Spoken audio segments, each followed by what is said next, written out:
मंगलवार की एक सामान्य सुबह दुनिया अपनी सामान्य अराजकता से भरी थी। कारों के हॉर्न बज रहे थे, लोग काम पर जाने की जल्दी कर रहे थे और शहरी जीवन की हलचल हवा में गूंज रही थी। लेकिन फिर एक ही पल में सब कुछ बदल गया। एक अचानक वैश्विक घटना, अकथनीय और अप्राप्य, जिसके कारण पृथ्वी पर हर इंसान पूरी तरह से गायब हो गया। एक पल सड़कें गतिविधि से जीवंत थीं, अगले वे चुप और खाली पड़े रहे। न्यूयॉर्क शहर के मध्य में टाइम्स स्क्वायर एक भयानक शांति में टिमटिमा रहा था। बिलबोर्ड पर उन उत्पादों का विज्ञापन जारी रहा जिन्हें दोबारा कभी नहीं खरीदा जाएगा, जबकि चमकदार रोशनी शहर में रहने वाले लोगों की यादों की तरह एक एक करके टिमटिमाती और फीकी पड़ गई। जैसे जैसे दिन बीतते गए, दुनिया नए सिरे से सांस लेने लगी। मानवता के शोर के बिना पर्यावरण ने अपना स्थान पुनः प्राप्त कर लिया। जिन पार्कों की सावधानी पूर्वक देखभाल की गई थी, वे जंगली घास के मैदानों में बदल गए, जिनमें घास और जंगली फूल अनियंत्रित रूप से खिल रहे थे। पेड़ एक बार इमारतों के चारों ओर फिट होने के लिए काट दिए गए, अपने अंगों को चौड़ा कर लेते हैं। उनकी जड़ें धरती में गहराई तक धंस जाती हैं। प्रदूषण की अनुपस्थिति में हवा स्वच्छ और ताजा हो गई, जबकि नदियां स्वच्छ और जीवन से भरपूर हो गईं। शहरी जीवन के शोर शराबे के बीच लंबे समय से खामोश पक्षी फिर से गाने लगे। उनकी धुनें खाली सड़कों पर गूंजने लगी। घने जंगलों में जानवर अपने छिपने के स्थानों से बाहर निकल आए। हिरण उपनगरीय इलाकों में घूमते थे और भालू शहरी जंगलों में घूमते थे। महीने साल में बदल गए। मानव सभ्यता के अवशेष ढहने लगे।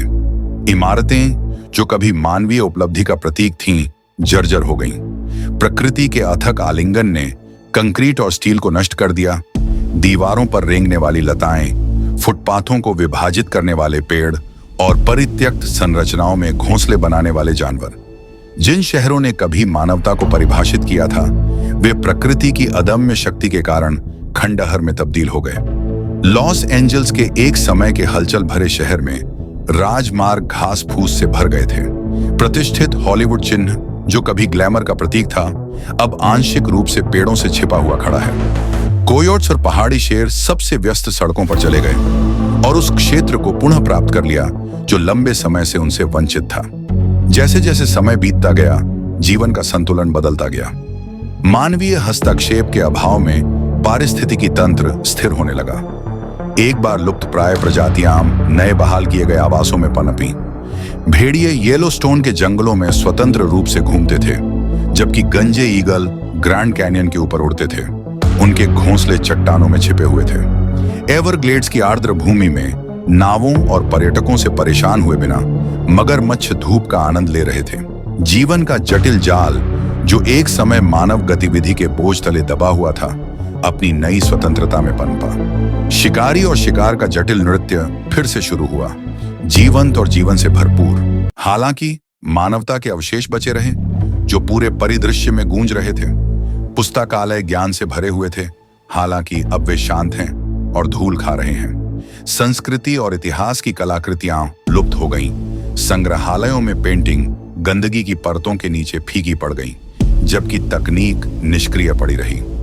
शहर जो कभी हंसी और आवाजों से जीवंत थे, अब भूतिया शहर बन गए हैं। टोक्यो में चेरी के फूल अभी भी हर वसंत में खिलते हैं, जो उस संस्कृति की एक मार्मिक याद है जो कभी त्योहारों और खुशी के साथ जीवन का जश्न मनाती थी। मौसम बदल गए। प्रत्येक चक्र प्रकृति के लचीलेपन का प्रतिबिंब था।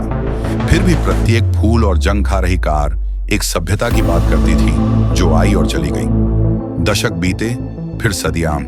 दुनिया ने मानवता के बिना अपना नृत्य जारी रखा। जानवर अनुकूलित और विकसित हुए और उन जगहों को भर दिया जो कभी इंसानों की थी। समय के साथ नई प्रजातियां उभरी, क्योंकि मानव हस्तक्षेप के अभाव में विकास ने अपनी गति पकड़ी। पुरानी दुनिया के खंडहरों में, शहरों के अंधेरे अवशेषों में बायोलुमिनेसेंट पौधे पनपने लगे, जो रात को एक अलौकिक चमक से रोशन करते थे। प्राणियों ने इस नई दुनिया के लिए अनुकूलित किया, अद्वितीय लक्षण विकसित किए, जो उन्हें उन अजीब वातावरणों में पनपने में सक्षम बनाते हैं जिन्हें मानवता पीछे छोड़ गई थी। सहस्राब्दियों के बाद पृथ्वी परिवर्तित हो गई। मानवता के अवशेषों के माध्यम से बुनी गई जीवन की एक जटिल टेपेस्ट्री ग्रह जीवन शक्ति से स्पंदित है, जो प्रकृति की सहने और अनुकूलन करने की क्षमता का प्रमाण है। मानव अस्तित्व की गूंज हवाओं में फुसफुसाहट बनकर रह गई। जो एक जीवंत संपन्न दुनिया की पृष्ठभूमि में लुप्त हो गई। जैसे ही सूर्य इस पुनर्कल्पित पृथ्वी पर अस्त हुआ, उसने आकाश को नारंगी और बैंगनी रंग से रंग दिया। नीचे लोमड़ियों का एक परिवार एक भूले हुए पार्क के खंडहरों के बीच खेल रहा है। उनकी हंसी उस दुनिया में एक नई आवाज है जहां कभी इंसानी आवाजों का बोलबाला था। जीवन को एक रास्ता मिल गया था और पीछे छोड़ी गई खामोशी में पृथ्वी ने एक नई कहानी लिखी थी, लचीलेपन, पुनर्जन्म और अस्तित्व के अंतहीन चक्र की। और उस कहानी में मानवता का सार इमारतों या प्रौद्योगिकी में नहीं, बल्कि जीवन के मूल ताने बाने में निहित है। एक अनुस्मारक कि भले ही हम चले गए हों, दुनिया घूमती रहती है और जीवन अपने सभी रूपों में दृढ़ रहता है।